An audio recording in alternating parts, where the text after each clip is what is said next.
Assalamualaikum warahmatullahi wabarakatuh, sahabat pionir seluruh jagat raya. Salam petir teman-teman semuanya. Jangan lupa petirnya diklik selalu. Hari ini, siang ini, saya ingin ngobrol-ngobrol santai dengan teman-teman ya. Saya ingin ngajak diskusi dengan Anda ya. Saya temanya adalah temanya adalah siapa yang bisa menentukan harga pi ya. Nah, siapa yang bisa menentukan harga pi?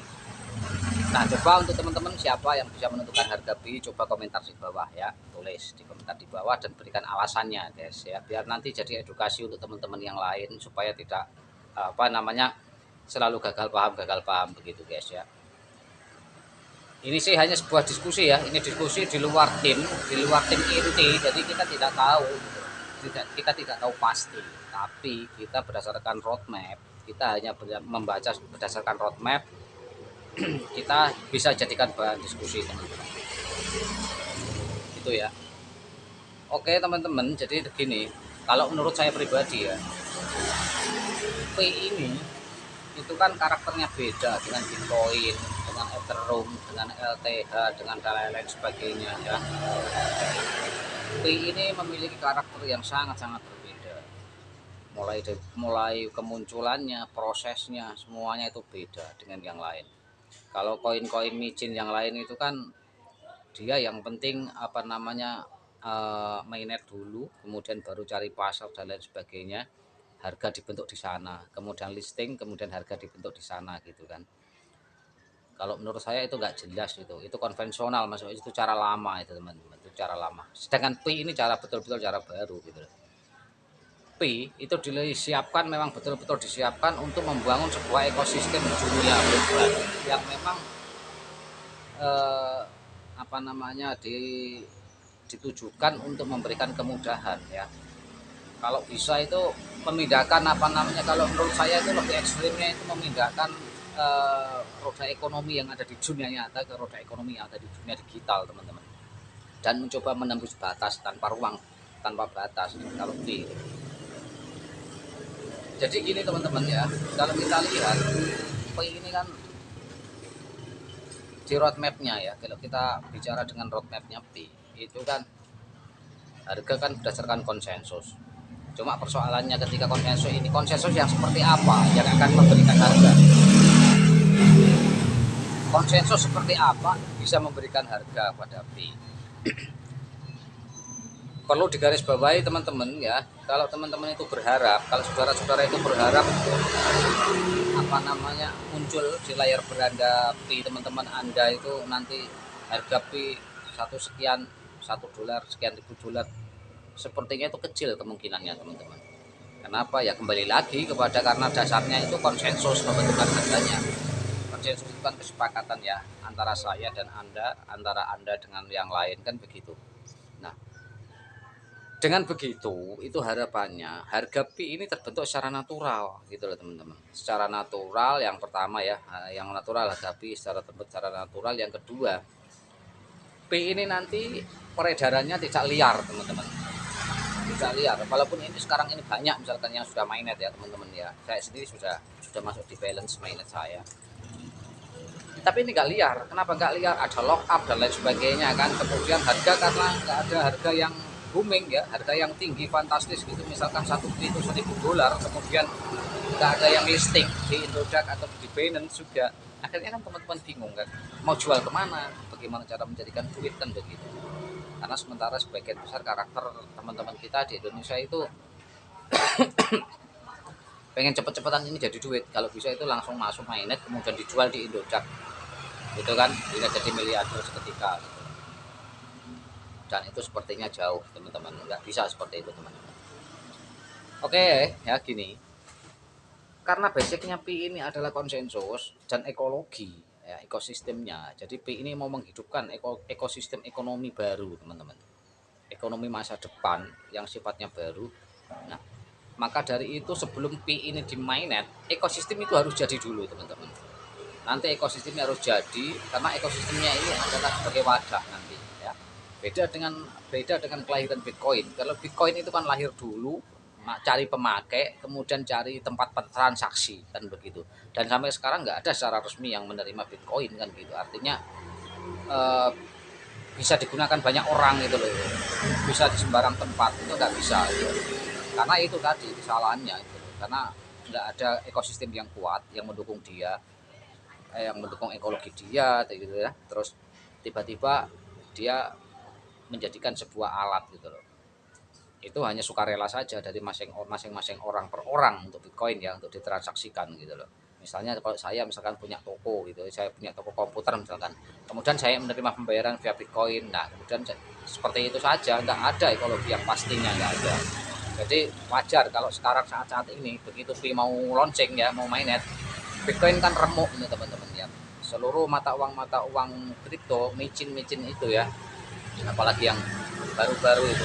Ini kan apa namanya, mengalami penurunan yang sangat-sangat luar biasa ya, gitu. Jadi karena itu tadi dijadikan aset juga nggak bisa, nggak ada jaminan kenaikan asetnya gitu.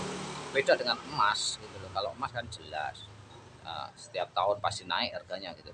Beda dengan Bitcoin, nggak ada siapa yang bisa menjamin kalau Bitcoin tahun depan harganya naik, nggak ada yang bisa menjamin teman-teman gitu ya. Karena itu hanya permainan saudara-saudara ya, itu hanya permainan angka saja saudara-saudara. Oke, kembali lagi kepada Pi teman-teman. Kembali lagi kepada Pi.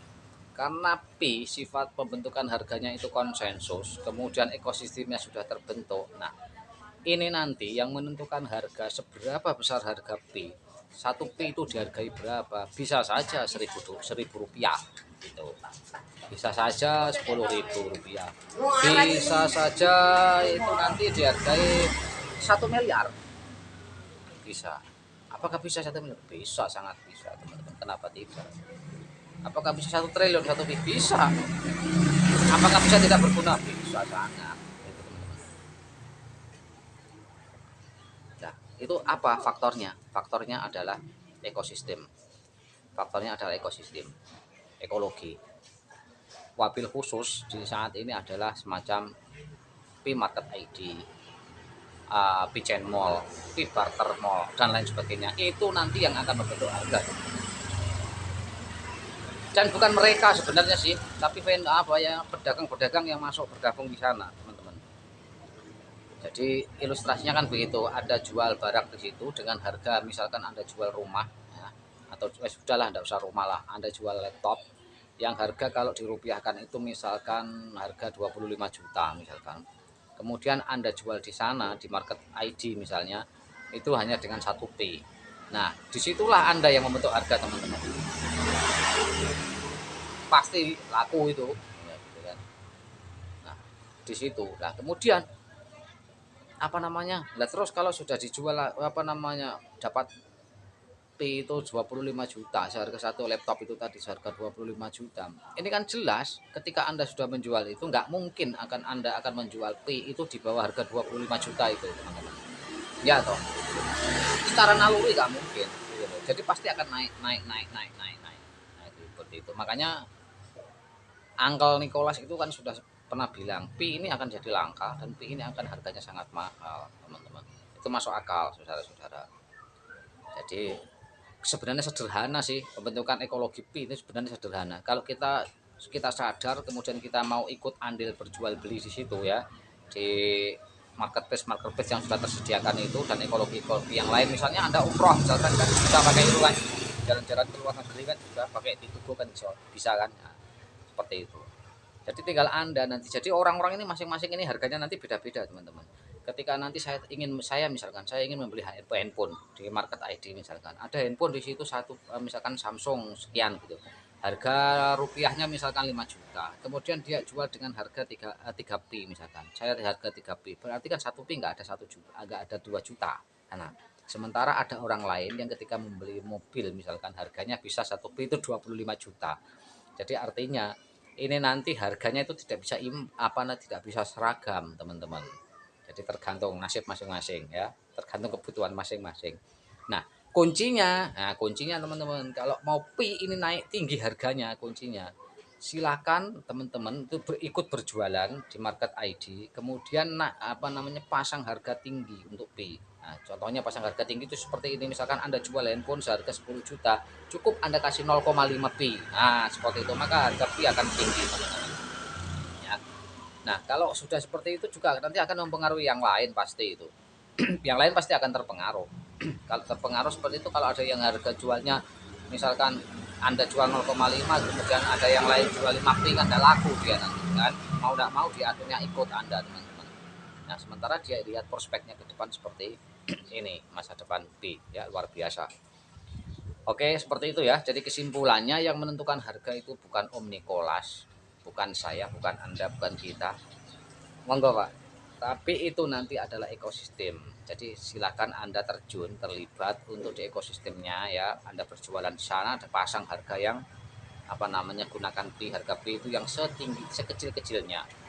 Itu misalkan seperti itu tadi, Anda jual handphone harga 10 juta rupiah. Nah, cukuplah kasih harga 0,5 pi. Seperti itu teman-teman. Ya kan akhirnya kan tinggi harga. Nah, di situ pembentukan harga teman-teman. Ya, jadi jangan bertanya lagi berapa dolar harga satu pi. Nggak ada, nggak bakal ketemu itu teman-teman, karena semuanya harga itu akan bervariasi. Oke ya, saya rasa itu kalau ada teman-teman yang punya pendapat lain bebas Anda berkomentar ya di kolom komentar. Saya sediakan lebar sekali untuk teman-teman, namanya juga diskusi. Jadi silakan masukkan pemikiran-pemikiran sahabat, barangkali itu kan pemikiran saya tadi kan, berdasarkan berdasarkan apa namanya, roadmapnya yang sudah tersedia, kemudian karakter yang sudah berjalan selama ini untuk membentuk sebuah nilai tadi. Jadi intinya siapa berapa harga pi, siapa yang bisa menentukan pi. Pi bisa harga tinggi, bisa harga murah. Nah, tergantung kita. Nah, tergantung kita. Ketika ada yang menjual produk dengan harga yang sangat banyak menggunakan pi, ya nggak usah dibeli, kan begitu. Supaya pi ini harganya naik. Kalau ada yang jual produk dengan harga menggunakan pi yang sangat kecil, nah itu yang dibeli teman-teman. Jadi harganya pi kan tinggi nanti. Seperti itu ya, saudara-saudara. Jadi silakan masuk komentar ya, jangan lupa masuk komentar teman-teman.